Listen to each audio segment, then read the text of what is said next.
The guns have fallen silent, the stars have aligned, the great wait is over. Genuinely felt like a fever dream. I was kind of saying it out loud. Oasis are back, they have returned. Oasis, one of Britain's most successful bands, are back, announcing their return on social media. This will be, I think, the hottest rock and roll ticket so far in pop music history. The band are reuniting for a string of shows in 2025, 15 years after their split. This is going to be, without doubt, probably close to, if not the highest grossing tour the UK has ever seen. But how different is the country from when the band were at their peak in the 90s? It sounds daft. You love each other emotionally from the heart. You love each other. You can love somebody and you can hate the guts as well.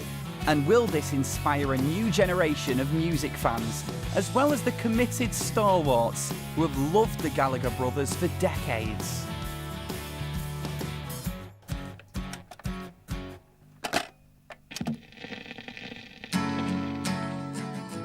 Now let's bring you some breaking news because Oasis have announced a long-awaited reunion. Yesterday it was maybe, today it's definitely.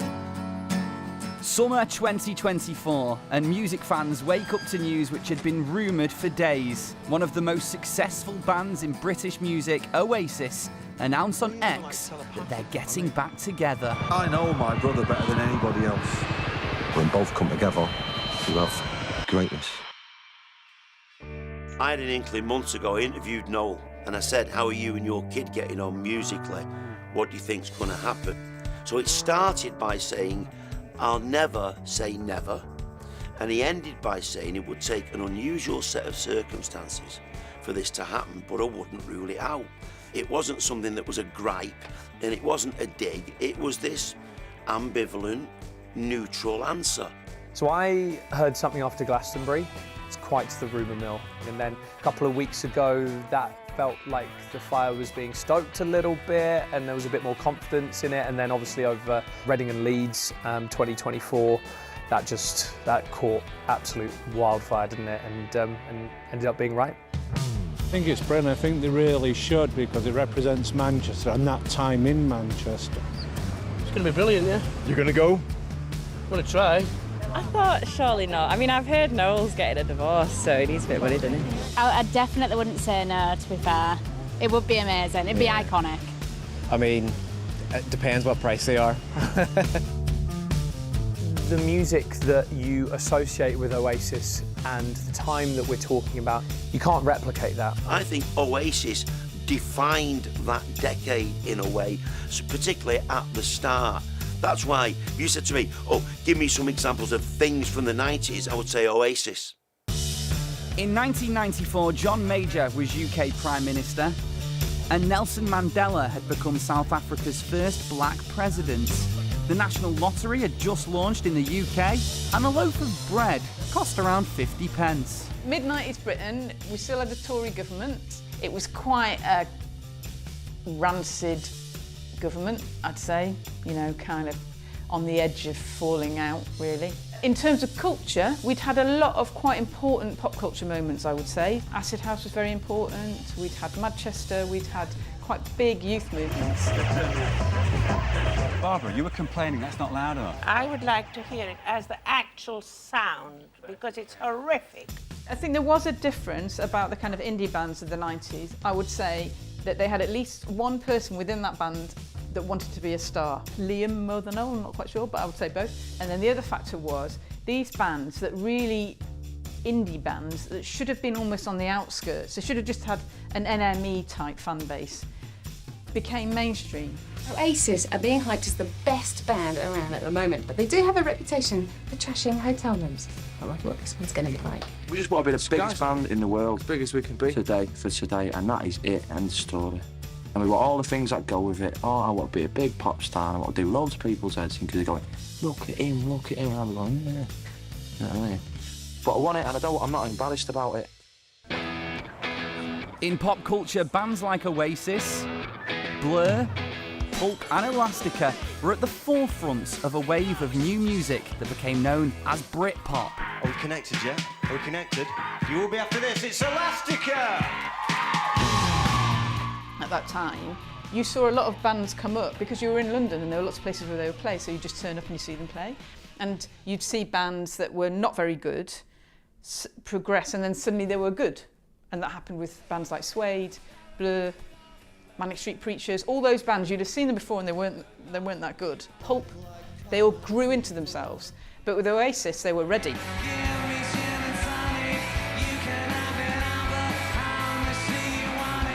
As of talking to you, there hasn't been a band at #1 for a very, very long time.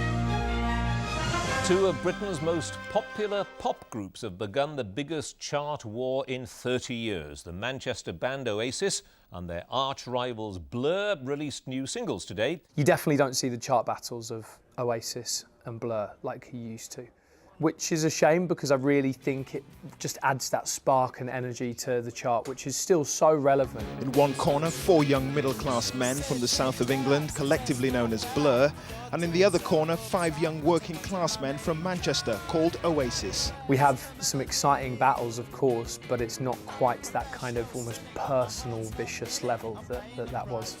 The 90s was the last pre-internet decade when chart success meant it was guaranteed that pretty much everyone in the country, whether they liked you or not, would know about you. All right, Kev. I got caught shoplifting in that co-op back there, man. The Gallagher brothers dominated the tabloid media, whether it was alleged stories about sex, drugs and rock and roll, or bust-ups with journalists. Noel Gallagher was absolutely great with journalists. He would have drinks with journalists. He called journalists up because he was bored on tour. He just liked chatting, and he was very, very, very funny. Liam was also honest and funny, but I mean less at ease with journalists, I would say. I'm a journalist. You want? Yeah, that's why I hate you. So you've got an arrogant attitude? I have. That's what makes Oasis, isn't it? Is it? Yeah. That's congratulations on the Bollocks. How about that? Is that good enough for you? You've got 2 kids from Manchester, from Burnage. You come from our background, you've got to fight to get anywhere. You know, Mummy's not going to get you a pony for your 15th birthday. It's not like that. You've got to fight for stuff. Nobody gives you anything. And again, you're often told by the powers that be, you're never going to amount to anything. So you become very confrontational. It's often the only way to succeed. In August 1996, the band played to 250,000 people at Nebworth. That's more than 2% of the UK population that applied for tickets. Noel, will you say hello to the ozone? How's it been going? It's been going all right. It's starting to rain. All right. All right, you're right. It's starting to rain now, though. But yeah, it's been brilliant. It's been brilliant. Our gig's brilliant. In Nebworth, brilliant. But as the 90s rumbled on, cracks in the band started to show. The rock band Oasis have cancelled the remainder of their American tour, blaming what they call internal differences. Noel Gallagher arrived at Heathrow tonight amid speculation that abruptly abandoning Oasis' American tour 2/3 through was a prelude to breakup. The 1997 Labour landslide victory in the UK general election heralded the coming of Cool Britannia, a buzzword coined by the media to describe the UK's renaissance in art, fashion, design and music. Noel Gallagher went to number 10 Downing Street. You know, obviously it's his choice, that's fine, but I mean, who does it benefit? It benefits Tony Blair. I don't think it benefits Noel Gallagher particularly, but when New Labour got in 1997, it was huge. I understand why he'd go. I mean, as a journalist, if I'd been invited, of course I'd have gone. You know, you go, don't you? You try and nick something from the bathroom. You see who's there, I get it. But there's a lot of people who think that pop stars shouldn't mix with politicians, and I get that. You know, it makes them seem, I suppose, less rebellious. The band's reunion follows a 15-year hiatus. Noel Gallagher has announced he's quitting the band Oasis. He says he can no longer work with his brother Liam after a series of rows. I just said, fuck it, that's it. I can't do it anymore, you know. My theory is that the best bands are an argument stroke love affair between 2 people in the middle of the band, right? And Oasis absolutely epitomise that. They're brothers, they can't, you know, so obviously they love each other, but also equally, obviously, they really irritate each other. So they're like the epitome of that. In an interview with a music magazine, Noel spoke about his brother Liam. He said, "He's the angriest man you'll ever meet. He's like a man with a fork in a world of soup." The tit-for-tat, often public arguments have endured ever since. Oh, I reckon he's in one of his really big houses eating soul food while having a face peel. And I like Mr. Potato, man of the people. This is really unexpected, and I guess I really should thank our kid for singing all those great songs, but as he's not here, fuck him. All my own work. What would have to change to get Oasis back together? God, I ain't fucking changing, so that's that. I reckon our kid would have to change, wouldn't he? He'd have to stop acting like Sting. I've always thought it's quite hard to cancel Oasis because Liam just says whatever he thinks, which could be anything. He could be calling you a potato, he could be calling you a pot plant.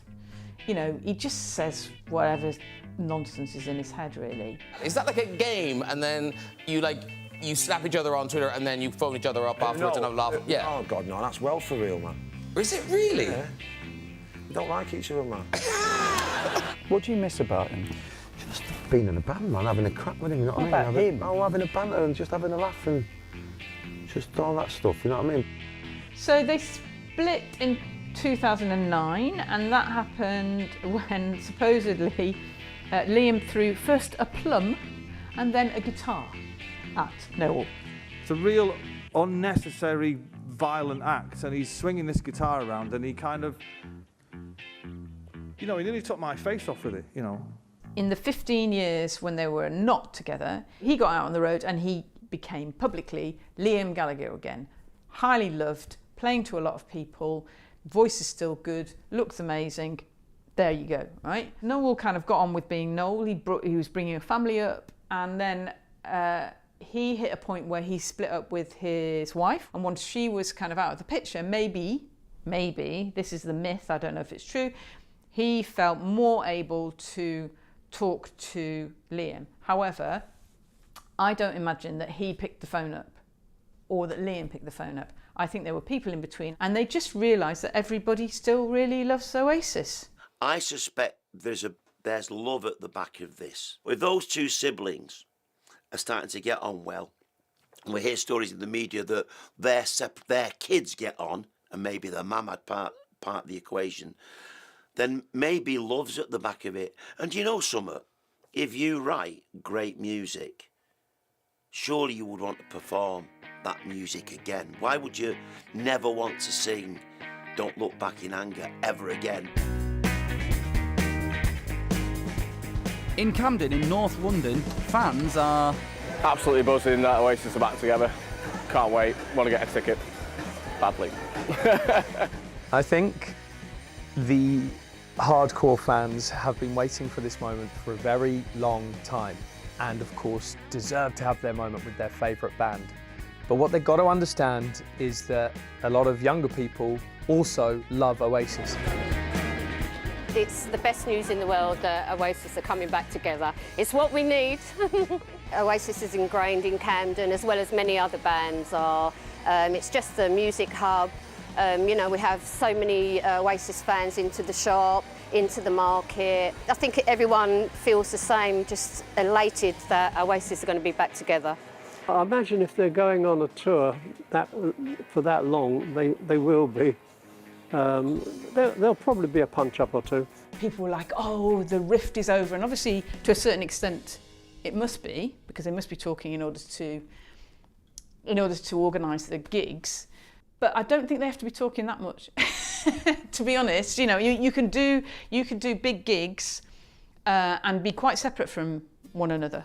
Do you know what I mean? You can arrive in different vans, you can not really talk to each other until you're on stage. All of those things have been done in bands before. And in Manchester, fans both young and old are ecstatic. I just like the music. I like any music, but their music, because it's local, it means more. Manchester is an incredible rock and roll city, with all due respect to London and wherever.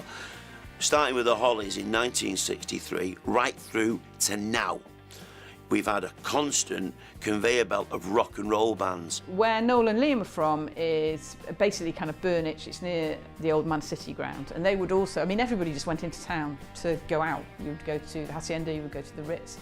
I mean, I think To me, it was great, but I think now it would be considered quite grubby. Nobody really lived in town. It was all quite, it was a bit of a mess.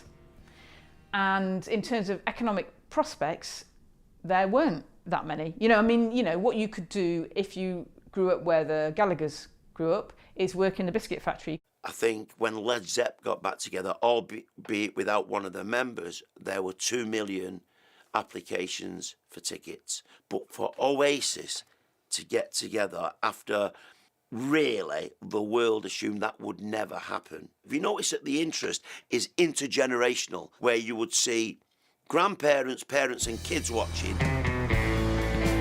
In Burnage, where the Gallagher brothers grew up, local people are thrilled.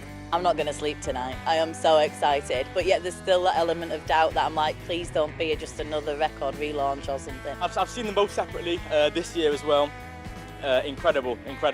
Both different concerts completely, but together, you know, best believe I'll be there. And it's almost a chance to sort of relive your childhood a little bit and sort of live those memories, you know, even though it's, you know, I'm like 49 now. Got to do it before us old guys are 60 and we can actually still stand up in a field. So Burnage, you've still got terraced houses, you've got working class communities who'd been poor white working class communities for a long time. When Oasis were last in the charts, people were buying CDs and cassettes to put them in the charts. Music is now streamed and listened to whenever you want, wherever you want, as long as you have an internet connection. Does the kind of traditional Oasis landscape sort of fit into that modern model? Well, Liam Gallagher's pretty funny on X. He's kind of got a reputation, hasn't he, over there. Noel's got some pretty good sound bites himself as well. So I think they understand the digital landscape and the power of it. Record shop owner Pete from Burnage has a special connection. Oh yeah, I was included in the lyrics of one of the songs off the first album, Definitely Maybe. Mr. Sifter thing, and never looked back really. We've been you know, signing autographs and doing selfies ever since, you know. So it injected new life into my shop. You know, I'm extremely grateful, believe me. The rumours started, there was just a few little things that came out. One of them was an interview that Noel did with John Robb, who's a journalist in Manchester, and he was just really kind of more conciliatory about Liam. The night we did Supersonic, I sing Supersonic with the same melody, the same words, the same inflections, but when he sings it, it's a bit more menacing.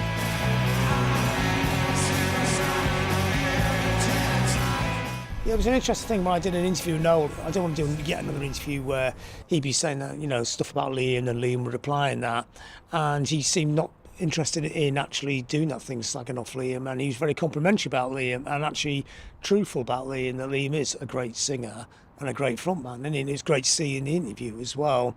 Do you think your voice brings a sensitivity to the songs, or a different kind of sensitivity? Well, it's got something else. I think it's a bit more, if songs were drinks, right, Liam's is a shot of tequila, right, and mine's half a Guinness. The interview is actually a really sweet interview, and at the very end of the interview, he said, it's not what I want, it's not what Liam wants, it's not what Creation wants, it's what the people want. The people want Oasis.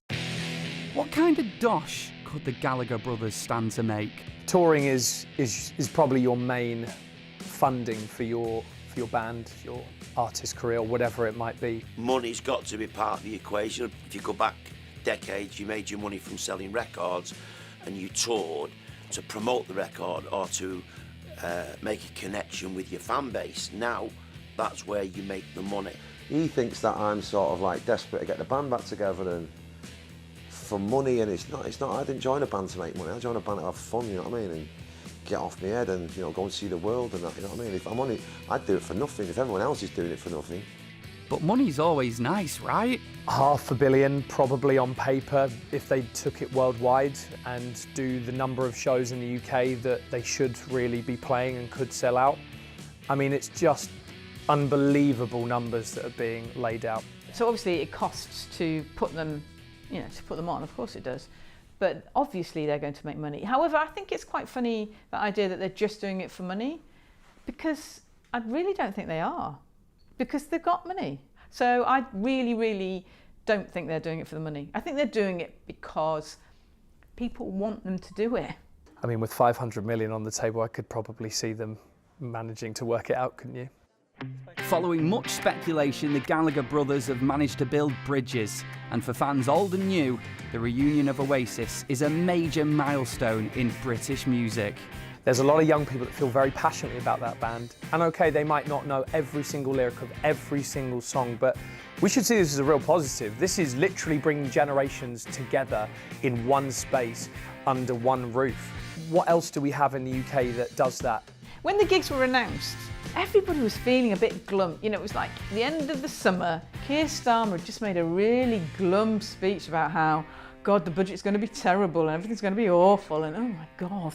You spent a lot of time today looking back in anger, but are you happy that Oasis has decided to reform on your watch? And then, like, Oasis are reforming, everyone kind of perks up. I just think it's quite cheering, you know. Bands and pop culture figures should be argued about. It's fine to argue about Taylor Swift. It's fine to argue about Oasis. That's good. That's what they're there for. Great. If you're into rock and roll, it's massively significant. It's probably one of the greatest, if not the greatest reunion in rock and roll in the UK.